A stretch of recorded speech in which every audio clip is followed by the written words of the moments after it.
Israël combat la presse. Médecin est blessé du Kamal Udwan dans un lieu inconnu.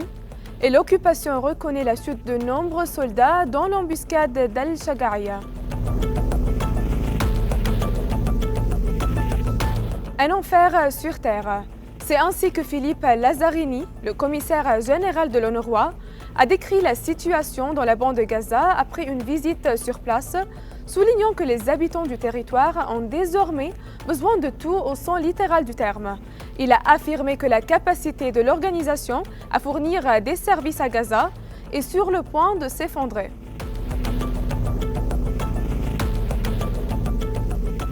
Alors que Lazzarini témoigne devant le monde, les forces d'occupation entament une nouvelle phase de leur guerre contre la bande de Gaza, ciblant la presse et les médias, a déclaré le syndicat des journalistes palestiniens, soulignant que l'occupation vise les imprimeries autorisées par le ministère de l'Information.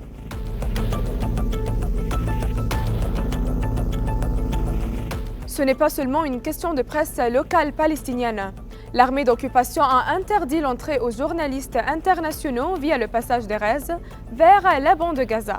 Dans le cadre de cette guerre contre les médias et la presse, un journaliste a été tué lors d'un bombardement israélien sur Gaza, portant le nombre de journalistes martyrs à 87 depuis le début de l'agression contre le territoire.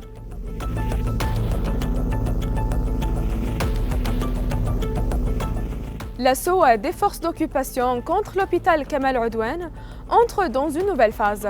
Le ministère de la Santé palestinien a déclaré que les forces d'occupation retiennent le personnel médical, les blessés et les déplacés à l'intérieur de l'hôpital, les emmenant vers une destination inconnue.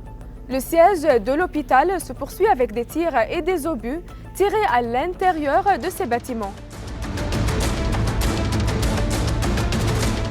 Comme si affronter le froid glacial et la pluie ne suffisaient pas comme crise pour les Palestiniens dans les abris temporaires, l'occupation israélienne cible désormais les centres d'hébergement dans toute la bande de Gaza du nord au sud.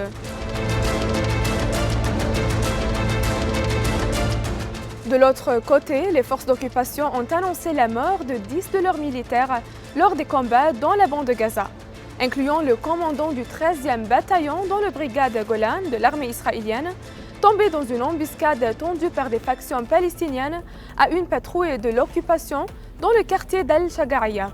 Pendant ce temps, Yoav Gallant, ministre de la Défense israélien, a reconnu la perte d'un grand nombre de soldats dans ce quartier.